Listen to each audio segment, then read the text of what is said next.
Hello, hope you are doing well. Today I am going to take up a story from NCERT's supplementary reader for class 10. The title of the supplementary reader is Footprints Without Feet and the title of the story is Bholi. This is chapter 9. In our previous session, we had discussed about the first part of the story. Today I will take up the second part. Now, before I begin with today's session, I take up the second part of the story. I am going to ask you a few comprehension questions from the previous session. To recapitulate, are you ready? My first question is, does Bholi enjoy her first day at school? Have you noted down the answer in your notebooks? I am sure you must have. Bholi was afraid at first.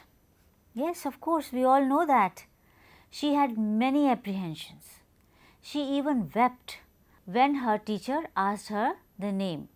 She sat in a corner and watched everyone. She did not talk to anyone. Soon, the beautiful pictures on the classroom wall attracted her attention. When she saw that there were many other girls, she began hoping that they would become her friends too. The gentle, kind and loving manner of her teacher made her comfortable.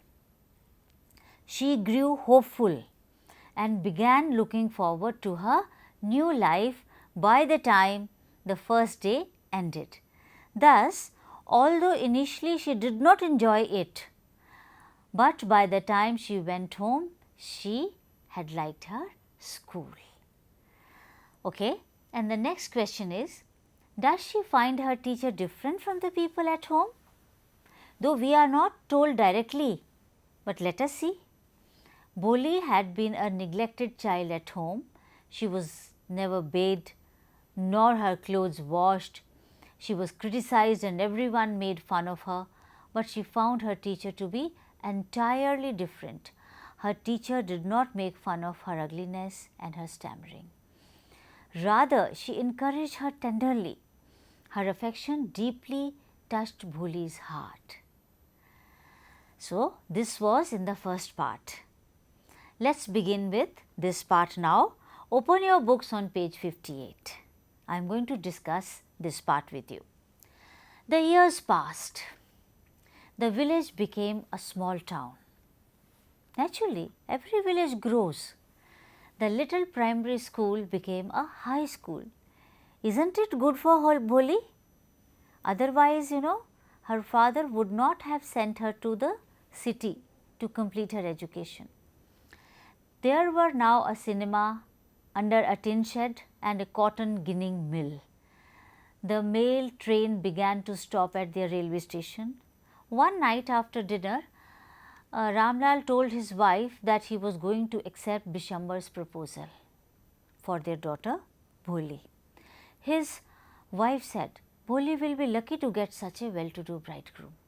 A big shop, a house of his own, and I hear several thousand in his bank. Moreover, he is not asking for a dowry. That's right. But he is not so young, You see, till now when we are being told that he has lots of money, he is ready to marry Bholi, we feel things are all right. But now we will come to know that the things are not all right. He is not so young, almost the same age I am, that is what his father is telling, and he also limps. Moreover, the children from his first wife are quite grown up. So, what does it matter? The wife replied, 45 or 50. It is no great age for a man. We are lucky that he is from another village and does not know about her pockmarks and her lack of sense. If I don't accept this proposal, she may remain unmarried all her life. Yes, but I wonder what Bholi will say. They are not concerned about Bholi's wishes. and they still think she is dumb. She has been going to school and she has studied, and they are getting her married off to a man twice her age. This is sad, this is unfortunate. Let us see what happens then. What will the witless one say? She is like a dumb cow. You see, as I told you in my last session that the title of the story was The Dumb Cow, but here it has been changed to Bholi. But there are references, where they are calling her a dumb cow, which is certainly not right. We should not give names to anybody. This is wrong. And then the father, Ramlal, says, maybe you are right, she would not know, and we will get her married off to this man, and that is the end of the story. But in the other corner of the courtyard, Bholi lay awake on her cot listening to her parents' whispered conversation. Now finally the marriage day has arrived. She didn't say no. She didn't probably had the courage, or she wanted her parents to be happy. Bishambar Nath was a well-to-do grocer. He came with a big party of friends and relations with him for the wedding. A brass band playing a popular tune from an Indian film headed the procession, with the bridegroom riding a decorated horse. Ramlal was overjoyed to see such pomp and splendor. He had never dreamt that his fourth daughter would have such a grand wedding. Is it a grand wedding, do you think? What is your opinion? Note it down. You can share your opinion with us, with your teacher and with your friends, right? And that is how, we come to a consensus on concerns, social concerns, that this is not the right thing. Bholi's elder sisters, who had come for the occasion, were envious of her luck. When the auspicious moment came, the priest said, "Bring the bride." Bholi, clad in a red silken bridal dress, was led to the bride's place near the sacred fire. Garland the bride. One of his friends prompted Bishambar Nath. The bride lifted the garland of yellow marigolds. A woman slipped back the silken veil from the bride's face. Bishambar took a quick glance. The garland remained poised in his hands. The bride slowly pulled down the veil over her face. What's the reason? He has seen her pockmarks. Bishambar said to the friend next to him that she has pockmarks on her face. So what? You are also not young, maybe. But if I am to marry her, her father must give me 5,000 rupees. Now the bargain begins. She is not beautiful, now you give 5,000 rupees. Ramlal told Bishambar Nath not to ask for 5,000 rupees. He requested him to take 2,000 rupees instead. But Bishambar Nath was adamant. He said, "You have to give me 5,000 rupees or else I will go back." Ramlal pleaded with him that you should not go back, otherwise everybody in the village will make fun of him and he will not be able to show his face to anyone in the village. On this, Bishambar Nath said, "Then it is 5,000 rupees." Tears streaming down his face, Ramlal went in, opened the safe and counted out the notes. He placed the bundle at the bridegroom's feet. On Bishambar's greedy face appeared a triumphant smile. He had gambled and he has won. "Give me the garland," he announced. Once again the veil was slipped back from the bride's face. Who did it? But this time she did it. Bholi herself did it. Her eyes were not downcast. She was looking up, looking straight at her prospective husband, and in her eyes there was neither anger nor hate, only cold contempt. Bishambar raised the garland to place it around the bride's neck. But before he could do so, Bholi's hand struck out like a streak of lightning and the garland was flung into the fire. She got up and threw away the veil. Pitaji, said Bholi in a clear, loud voice, and her father, mother, sisters, brothers, relations and neighbors were startled to hear her speak without even the slightest tremor. That means they were not paying any attention towards Bholi. That the stammering was gone long back. Let's continue. Pitaji, take back your money. I am not going to marry this man. Ramlal was thunderstruck. Have some regard for our izzat. For the sake of your izzat, said Bholi, I was willing to marry this lame old man, but I will not have such a mean, greedy and contemptible coward as my husband. I want. We all thought she was a harmless dumb cow. Bholi turned violently towards the old woman. Yes, auntie, you are right. You all thought I was a dumb driven cow. That's why you wanted to hand me over to this heartless creature. But now the dumb cow, the stammering fool is speaking. Do you want to hear more? Bishambarnath the grocer started to go back with his party. The confused bandsman thought this was the end of the ceremony and struck up a closing song. Ramlal stood rooted to the ground, his head bowed low with the weight of grief and shame. The flames of the sacred fire slowly died down. Everyone was gone. Ramlal turned to Bholi and said, What about you? No one will ever marry you now. What shall we do with you? And Sulekha said in a voice. Underline the word Sulekha. Remember, in the first episode, I had asked you to underline the word Sulekha. We were introduced to Sulekha in the beginning of the story. And now at the end of the story, once again, we are being introduced to Sulekha. Why Sulekha? She is beginning a new chapter in her life. She is going to write her own fate. And Sulekha said in a voice that was calm and steady, Don't you worry, Pitaji. In your old age, I will serve you and mother, and I will teach in the same school where I learnt so much. Isn't that right, ma'am? The teacher had all along stood in a corner watching the drama. Yes, Bholi, of course, she replied, and in her smiling eyes was the light of a deep satisfaction that an artist feels when contemplating the completion of her masterpiece. Underline these words.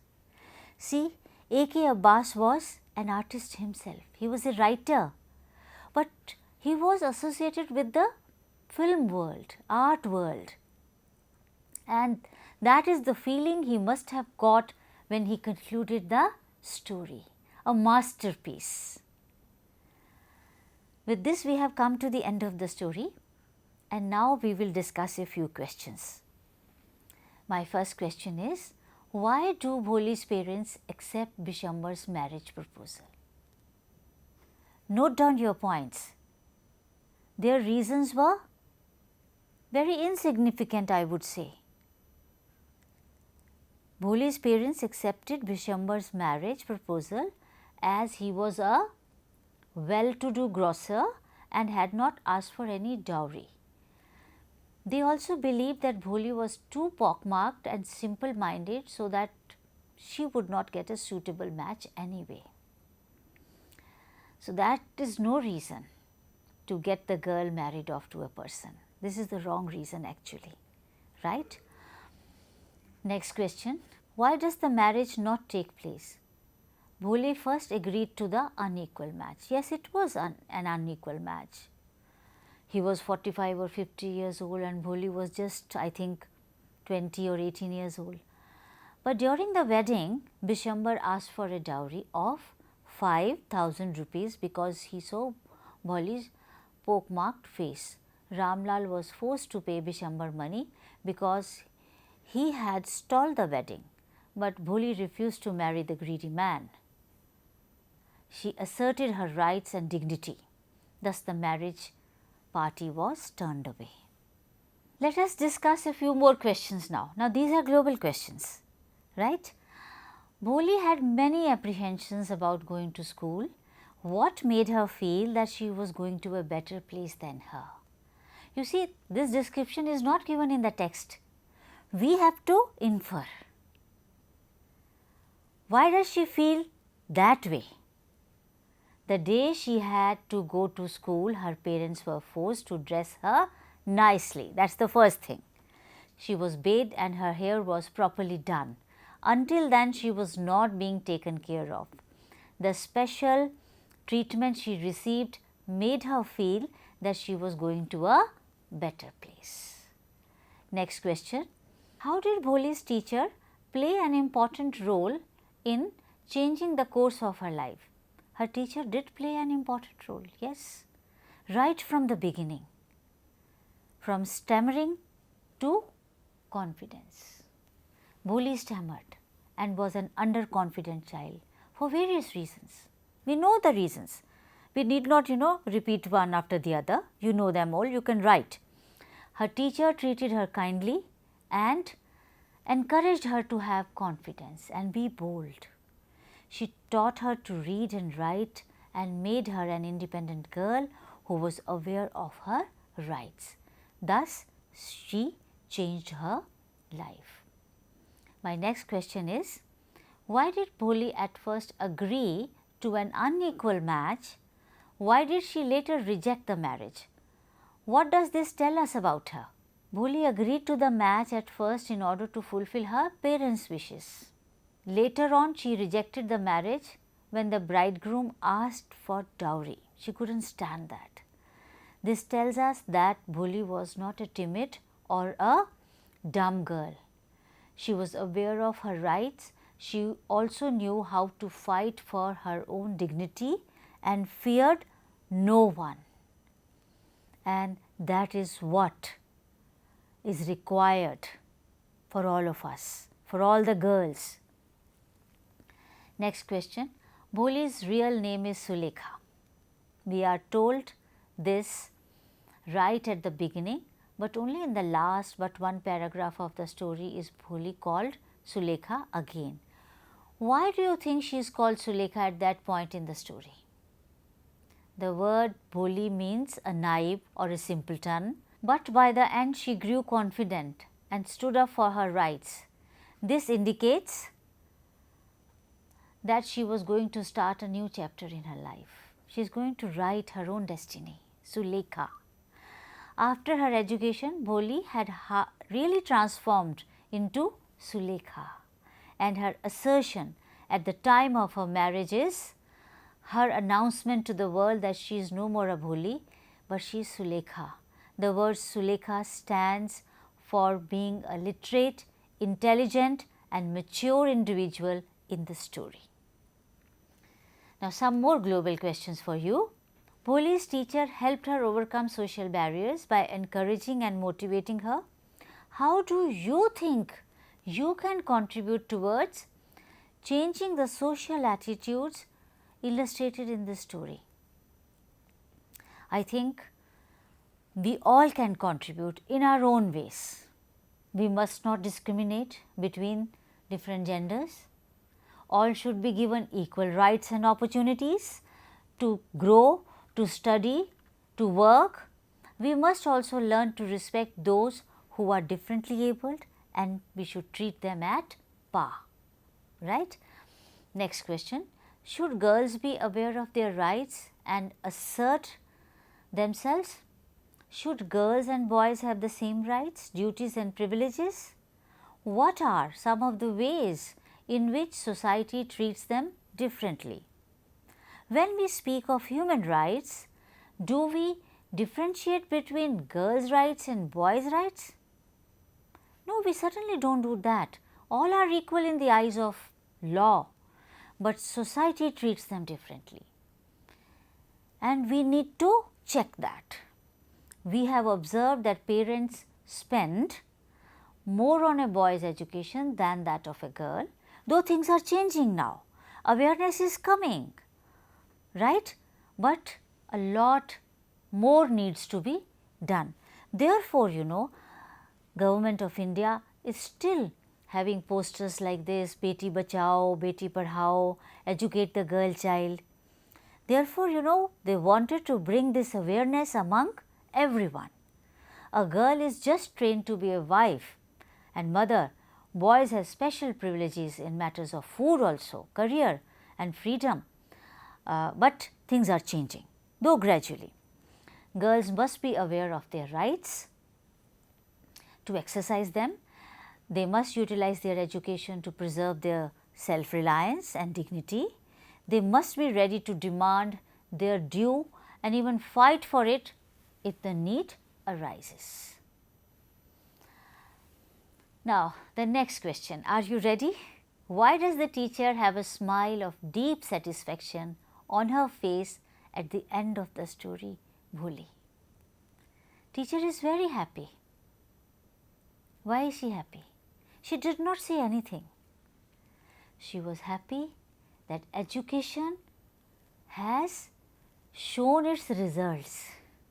Education has given confidence to Sulekha. Let us find some solutions. I am giving you a question. You have to think and give me the solutions. Write it, share it with your teacher, with your friends, and you can share it with us also. We would love to receive it. Now, my question to you is, Bholi's story must have moved you, I am sure. Do you think girl, child is not treated at par with the boys? What can we do to address this? Ask all your family members to contribute a suggestion. You can then share these ideas with your classmates. Ask all family members. Okay, you can even ask your relatives, your neighbors. Collect all the views and then you will have a chunk ready with you to be shared. And when everybody will do this task, you will have a resource ready with you, and with that resource you can make a poster. So, we come to poster making now. You must be aware that the Government of India has introduced a scheme to save the girl child. The scheme is called Beti Bachao, Beti Padhao, Save the Girl Child. Read about the scheme. Go to that site and read it. And design a poster in groups of 4, informing people in your community about it. Display them on the school notice board when you get the opportunity, right? So, there are 2 tasks for you and they are all related. First, you have to find a solution. Once that is ready with you, design a poster, and then once the poster has been done, we come to the next task, that is writing. Identify any one person in your family or neighborhood, a woman or girl who has inspired you with their choices or touched you with their kindness. Write a short biographical note about them, including their place of birth, age, traits, and the incident that influenced you. You can keep the note between 200 to 250 words. You have done this. We move on to book review now. Some other literary pieces that showcase inspiring individual journeys include The Brass Gong by Qazi Abdul Sattar, Old Man at the Bridge by Ernest Hemingway, Gandhiji the Teacher by Rajkumari Amritkar. Read any one of these and write a review about the story, its characters, the choice of language and the impact on readers. So, there are 2 writing tasks and they are all connected. And as you know, supplementary reader is meant to be read and enjoyed. With this, we have come to the end of this session. Enjoy reading, enjoy doing your book review. Thank you.